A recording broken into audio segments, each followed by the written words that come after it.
Assalamu alaikum wa rahmatullah, bienvenue dans la vidéo d'aujourd'hui. Aujourd'hui, Inch'Allah, on va résoudre un problème d'RDM. Donc tout d'abord, on va expliquer un petit peu et puis on va essayer de résoudre l'exercice. Donc, voilà une poutre qui subit une charge uniformément répartie. On a deux appuis d'une longueur L.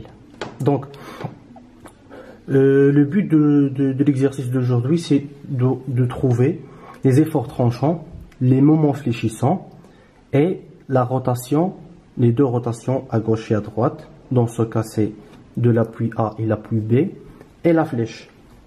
Donc, commençons par l'effort tranchant. L'effort tranchant au point A est égal à moins l'effort tranchant au point B. Ça c'est connu, qui vaut Q fois L sur 2.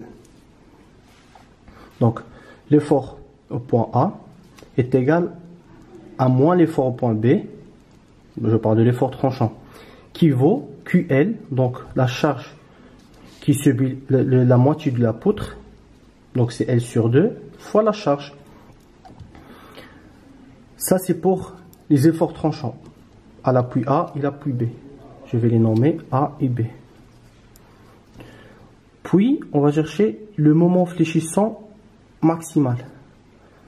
Le moment fléchissant maximal, c'est évident qu'il sera au milieu de la poutre. Donc, A, L sur 2. Il vaut combien?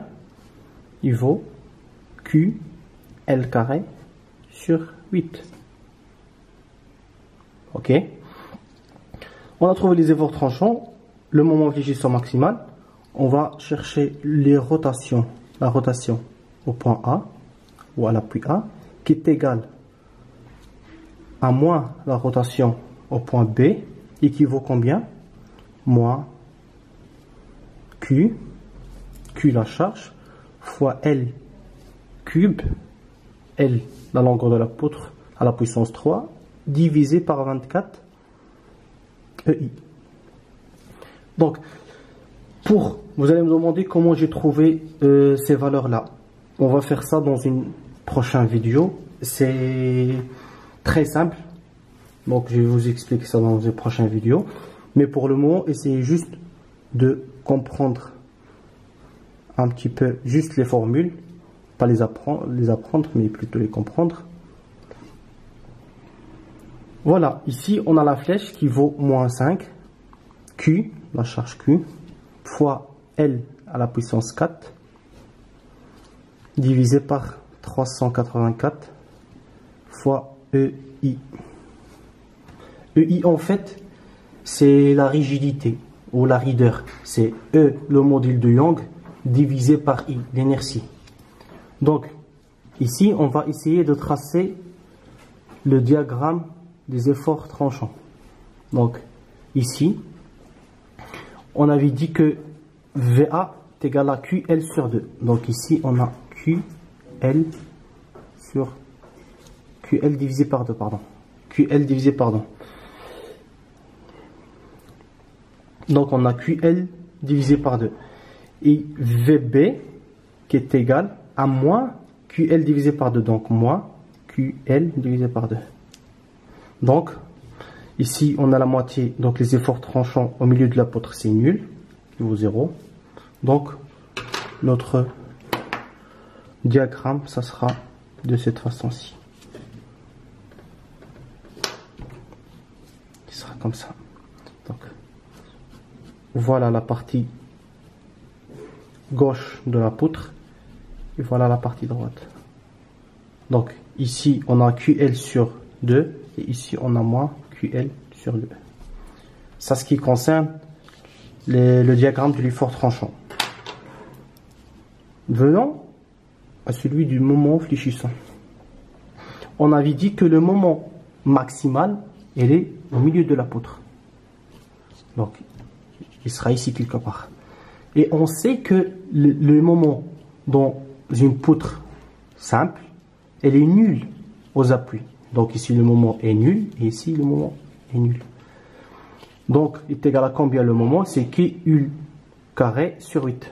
Donc, on va supposer qu'ici c'est la partie positive, ici c'est la partie négative. Donc, QL carré sur 8. Donc, notre moment fléchissant, il fera ça.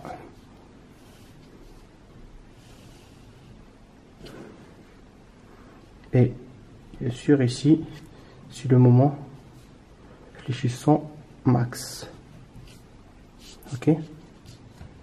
Donc voilà. Ici, le moment sur les appuis, c'est nul. Et au milieu de la poutre, elle est maximale. Il vaut QL carré sur 8. Et les rotations, on va le calculer dans l'exercice. Donc, passons à l'exercice. Ici, on a une poutre qui subit une charge uniformément répartie qui vaut 10 tonnes par mètre linéaire. Par mètre. Et ici, on a la poutre qui a une longueur de 6 mètres. Donc, les sections, les dimensions de la poutre, ici c'est 30 cm et ici c'est 50 cm. Ok? Tout d'abord, on va calculer les efforts tranchants. Donc, comme ici, on va juste appliquer les formules ici. On a VA est égal à moins VB équivaut QL sur 2. Donc, Q, on a est égal à 10. L est égal à 6 divisé par 2. Donc, il vaut combien? 10 fois 6, c'est 60, divisé par 2, c'est 30. Donc, 30 tonnes. Donc, on va tracer le diagramme des efforts tranchants. Donc, ici, on a 30. Ici, c'est VA, c'est 30 tonnes. Et VB est égal à moins...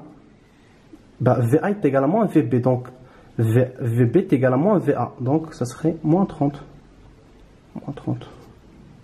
Et notre diagramme, il fera ça. Donc, ici, c'est la partie négative. Ici, c'est la partie positive. Ici, c'est 3 mètres. Donc, au milieu de la poutre, donc, les efforts tranchants sont nuls. Donc, voilà, on a calculé les efforts tranchants. On a dessiné le diagramme. Donc, on va calculer le moment fléchissant max. Donc, le moment fléchissant max, qui est à 3 mètres. Donc, le milieu de la poutre, qui est à 3.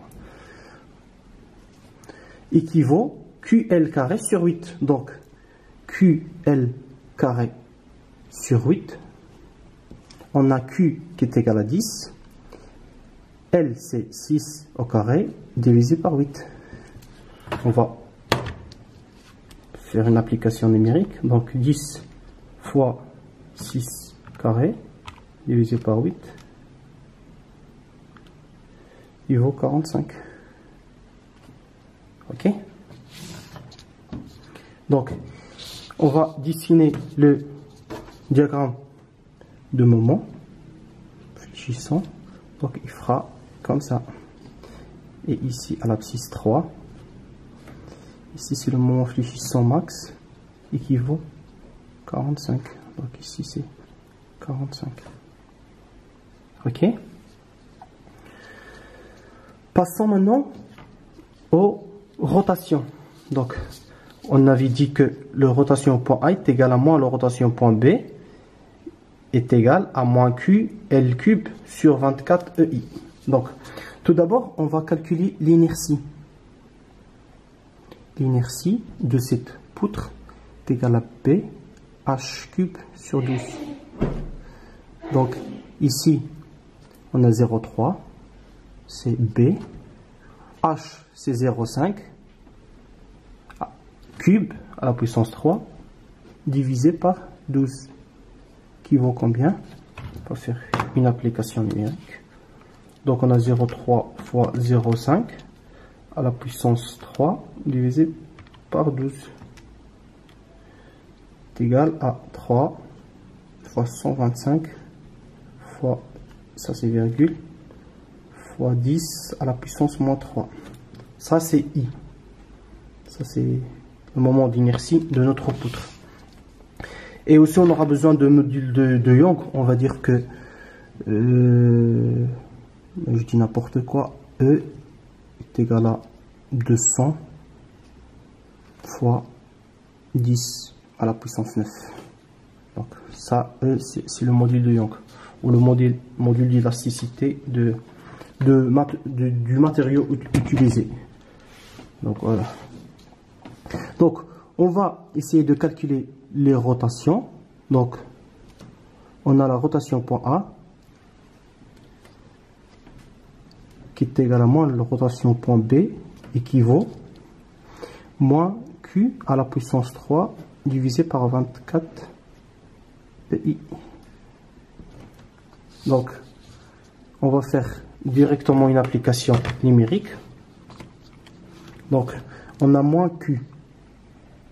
Donc moins Q, Q c'est 10 fois L à la puissance 3, c'est 6 à la puissance 3, divisé par 24, ok, fois E, le module de Young, on avait dit c'est 200 fois 10 à la puissance 9, fois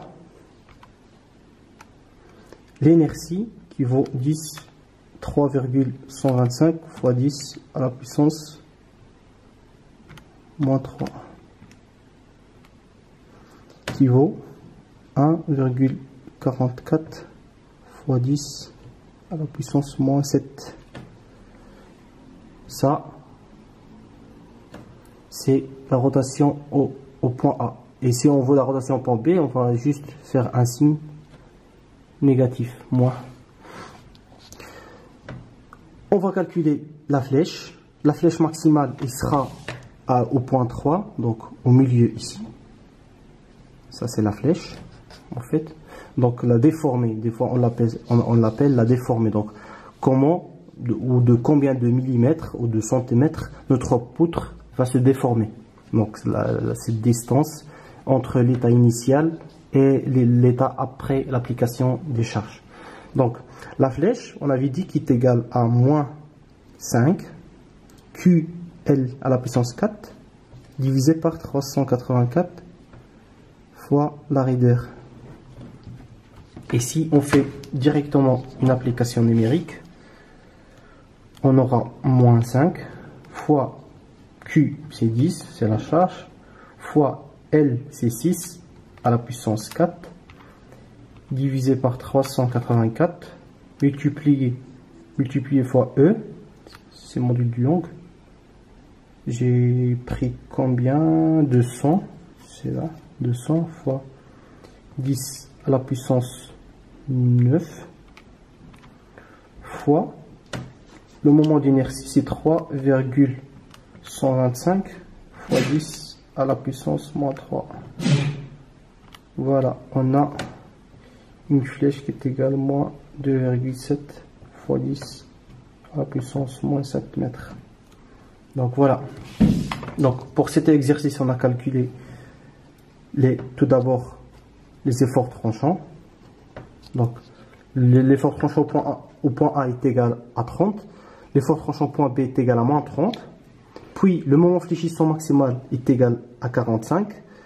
On a dessiné les deux diagrammes des efforts tranchants et de moments fléchissants. On a les dimensions de la poutre, donc on a calculé le moment d'inertie. Puis on a le module de Young du matériau utilisé dans la poutre. Puis on a calculé la rotation point A qui vaut 1,44 fois 10 à la puissance moins 7. Et au point B, on a juste à ajouter un signe moins. Et la flèche maximale, donc au milieu, au point 3, donc au milieu de la poutre, qui vaut moins 2,7 fois 10 à la puissance moins 7. Voilà, merci de votre attention.